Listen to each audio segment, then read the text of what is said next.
Hello students, welcome back to the class. Hope all of you are doing good. आज हम एक नया chapter discuss करेंगे और वो है हमारा atomic structure from class 9. Okay, class 9 का जो पार्ट हम आज डिस्कस करेंगे वो है हमारा डिस्कवरी ऑफ इलेक्ट्रॉन. अच्छा, अब हमने बोला discovery of electron. Okay, discovery of electron मतलब हमें अभी तक पता है कि इलेक्ट्रॉन के क्या है, एटम्स का एक पार्ट है. तो उसके पहले क्या थ्योरी था हम उसको एक बार जान लेंगे. मतलब डिस्कवरी ऑफ इलेक्ट्रॉन से पहले क्या थ्योरी था. ओके, तो it was 1808 sir John Dalton ने अपना एटॉमिक मॉडल को पब्लिश किया था. ठीक है, उसमें क्या कहा गया कि एटम इज इंडिविजिबल. मतलब आप समझ लीजिए एटम को आप डिवाइड नहीं कर सकते. This is the smallest part of any matter, any substance. Okay, if this is a matter, you can divide it into 4. Okay, now you have this one, you can divide into another 4. You have this one, you can divide into another 4. But up to certain point, उसके बाद क्या होगा, आप उसको और divide नहीं कर सकते और उस पार्ट को हम कहेंगे एटम. ठीक है, तो atom is the smallest part of any substance and you cannot divide atoms.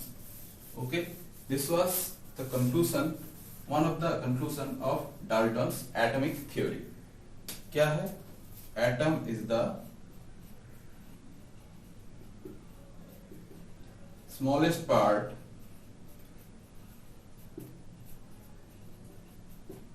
of any substance. तो according to sir John Dalton, atom कोई भी मैटर का सबसे छोटा पार्टिकल है. ठीक है, तो ये था हमारा 1808 जब डाल्टन सर ने एटॉमिक थ्योरी को पब्लिश किया था. उसके बाद 1875 और 78 के आसपास सर विलियम क्रूक ने अपना एक डिस्चार्ज ट्यूब इन्वेंट किया. ये डिस्चार्ज ट्यूब क्या है, अभी हम उसके बारे में थोड़ा जान लेते हैं. डिस्चार्ज ट्यूब एक ऐसा ट्यूब है, ये ग्लास का बना हुआ है और टोटली सील्डेड, मतलब अंदर से बाहर कोई गैस पास नहीं कर सकता और बाहर से भी अंदर कोई गैस नहीं आ सकता. अब उसने क्या किया, पहले इसके अंदर एक मेटल इलेक्ट्रोड यहाँ पे इनकॉर्पोरेट किया और उसके साथ बैटरी का नेगेटिव पार्ट कनेक्ट किया गया. ठीक है, और एक इलेक्ट्रोड मेटल प्लेट वो इनकॉर्पोरेट किया गया और उसके साथ बैटरी का पॉजिटिव एंड हम ऐड कर दिया. ठीक है, अब क्या किया गया, तो इसको एक हाई वोल्टेज सोर्स से इसको ऐड किया गया, इस बैटरी को. अच्छा, तो पहले क्या हुआ, कोई रिजल्ट नहीं दिखाई दिया. अब क्या किया गया, उसने एक अपना जो ट्यूब है उसके साथ एक वैक्यूम पंप ऐड कर दिया है और वैक्यूम पंप ऐड करने के बाद वहां से धीरे धीरे जो गैस है वो बाहर थोड़ा थोड़ा निकलने लग गया. उसके वजह से क्या हुआ, अंदर का जो प्रेशर है, अंदर का प्रेशर धीरे धीरे बहुत कम होता गया.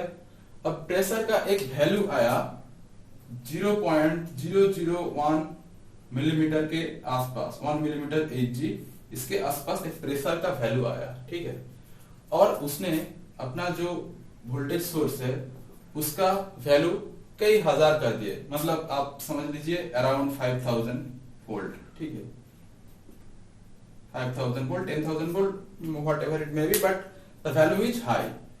तो प्रेशर बहुत ही कम और वोल्टेज बहुत ही ज्यादा. उस समय एक ऑब्जर्वेशन हुआ कि यहां से इधर तक, मतलब कैथोड से लेकर एनोड क्रॉस करके ये जो ग्लास वॉल है इधर तक एक ग्लो, एक लाइट का एक पार्ट, मतलब लाइट दिखाई दिया इस ग्लास के वॉल में, ठीक है, फ्लोरोसेंस टाइप लाइट दिखाई दिया। तो उसने ये जो ऑब्जर्वेशन किया उसके बाद इसका कोई एक्सप्लेनेशन बहुत अच्छे से नहीं दे पाए। मतलब एक चीज तो साफ था कि लाइट जा रहा है कैथोड से एनोड की तरफ, ठीक है, और ये स्ट्रेट लाइन में जा रहा है। मतलब आप इस कैथोड को अगर कोई शेप दे देंगे तो उस शेप का यहाँ पे उसका जो शैडो आता है वो यहाँ पे आ जाता है, ठीक है। अब इससे क्या पता चलता है कि ये जो लाइट है वो स्ट्रेट लाइन में मूव कर रहा है, ठीक है, ये जो लाइट है वो स्ट्रेट लाइन में मूव कर रहा है। हो गया। अभी तक तो था ये क्रूक्स ट्यूब 1875 टू 1878। उसके बाद क्या हुआ? उसके बाद थोड़ा मॉडिफाई किया गया इस ट्यूब को और सेम एक्सपेरिमेंट कैरी आउट किया गया किसके द्वारा? सर जे थॉमसन, ठीक है। अब जे थॉमसन ने क्या किया, इसको मॉडिफाई करके उसने क्या किया, सेम ट्यूब इसके जो बाहर उसने इलेक्ट्रिक फील्ड इनकॉर्पोरेट किया। मतलब इलेक्ट्रिक फील्ड का दो पार्ट होगा, एक पॉजिटिव पार्ट और एक नेगेटिव पार्ट। अब देखिए ये है हमारा पॉजिटिव पार्ट, इलेक्ट्रिक का पॉजिटिव और इलेक्ट्रिक फील्ड का नेगेटिव पार्ट। ये है हमारा कैथोड जो बैटरी के नेगेटिव पार्ट से हम जोड़ दिए हैं, और ये है एनोड जो पॉजिटिव पार्ट से जोड़ा गया। अब क्या हुआ? According to Crookes tube cathode से एनोड की तरफ कुछ जा रहा था, कुछ ये लाइट ग्लो हो रहा था इधर, मतलब यहां से यहां कुछ फॉर्म हुआ और इधर फ्लो कर रहा था, ठीक है। अभी क्या हुआ, इलेक्ट्रिक फील्ड अप्लाई करने की वजह से ये जो चीज जो यहाँ पे हम देख रहे थे कि स्ट्रेट लाइन में जा रहा था, ठीक है, अप्रोक्सीमेट एक स्ट्रेट लाइन में जा रहा था। अब यहाँ पे इलेक्ट्रिक फील्ड अप्लाई करने के बाद क्या हो रहा है, ये जो लाइट है ये ऐसे डिफ्लेक्ट हो रहा है, ठीक है, मतलब बेंड हो रहा है। अपना जो ये ट्रेजेक्टरी था ये एकदम स्ट्रेट लाइन पे, लेकिन after applying the electric field the beam is deflected towards the positive plate, ठीक है, पॉजिटिव प्लेट की तरफ डिफ्लेक्ट हो रहा है। तो उसके बाद उसने क्या किया, इस इलेक्ट्रिक फील्ड को हटा दिया और एक मैग्नेटिक फील्ड को यहाँ पे सामने लाया। मैग्नेटिक फील्ड का एक नॉर्थ पोल होता है, एक साउथ पोल होता है, उसने वही किया, ठीक है। अब मैग्नेटिक फील्ड को अप्लाई करने के बाद भी वो जो लाइन है वो ऐसे बेंड हो रहा है, ऐसे डिफ्लेक्ट हो रहा है किसी एक जो पोल है उसके तरफ, आप समझ लीजिए साउथ पोल की तरफ, या फिर इसको घुमा दिया तो नॉर्थ पोल की तरफ। मतलब अगर इसको आप कन्वर्ट करेंगे, मतलब ये नॉर्थ को साउथ और साउथ को नॉर्थ करेंगे तो ये डिफ्लेक्ट इस तरफ भी हो सकता है, किसी भी तरफ हो सकता है, वो अकॉर्डिंग टू इलेक्ट्रोमैग्नेटिज्म हो रहा है, ठीक है। तब उसने एक कंक्लूजन पे आया। अब क्या बोला कि अगर कोई बीम पॉजिटिव प्लेट की तरफ मूव कर रहा है तो उस बीम का जो चार्ज होगा वो नेगेटिव होगा, क्योंकि हमारा जो इलेक्ट्रिसिटी का प्रिंसिपल होता है, पॉजिटिव चार्ज अट्रैक्ट्स ए नेगेटिव चार्ज, पॉजिटिव अट्रैक्ट्स ए नेगेटिव चार्ज, ठीक है। अगर ये जो बीम है ये अगर नेगेटिव होगा तभी तो पॉजिटिव की तरफ बेंड हो रहा है, इसको अट्रैक्ट कर रहा है, इसलिए बेंड हो रहा है, ठीक है। अब उसने बोला ये जो बीम है ये नेगेटिवली चार्ज है, ठीक है। अब क्या हुआ, इलेक्ट्रिक फील्ड से तो डिफ्लेक्ट हुआ और मैग्नेटिक फील्ड से भी डिफ्लेक्ट हुआ। उसके बाद क्या किया गया, उसने इस चार्ज ये जो बीम है इसका charge to mass ratio calculate किया, ठीक है, मतलब इसका मास निकाला। मास देखिए यहां पे एक बहुत केयरफुली समझना क्या है, इसका मास है ये 1800 टाइम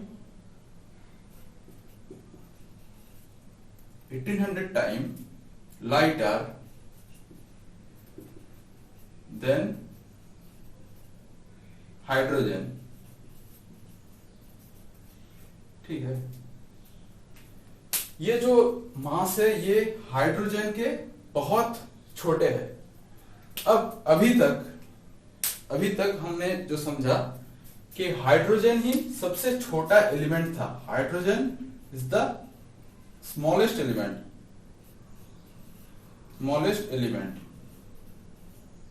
ठीक है, स्मॉलेस्ट एलिमेंट है हाइड्रोजन। अब उससे भी इतना टाइम छोटा कोई पार्टिकल आ जाएगा तो मतलब वो हाइड्रोजन से भी छोटा हो गया, मतलब हाइड्रोजन से भी छोटा कोई पार्टिकल एग्जिस्ट करता है। ठीक है, हाइड्रोजन हमारा स्मॉलेस्ट एलिमेंट है, smallest atom of element, smallest atom of hydrogen.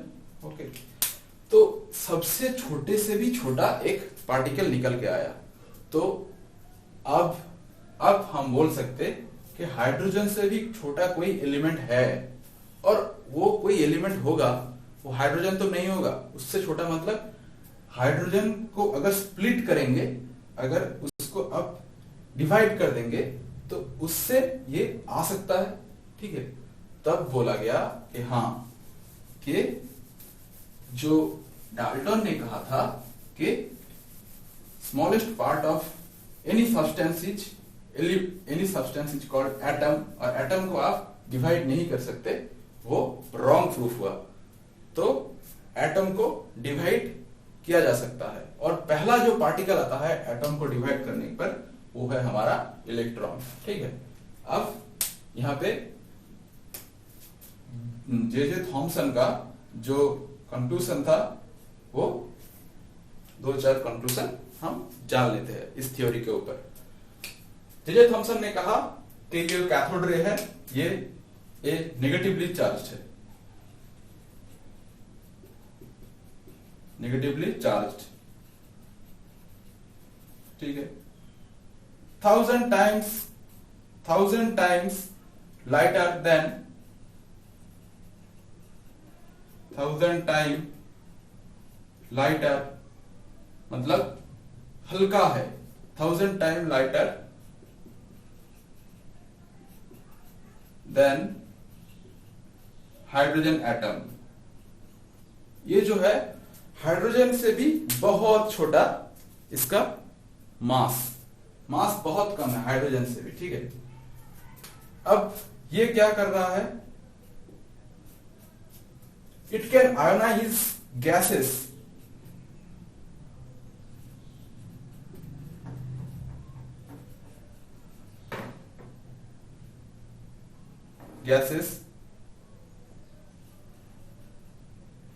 come into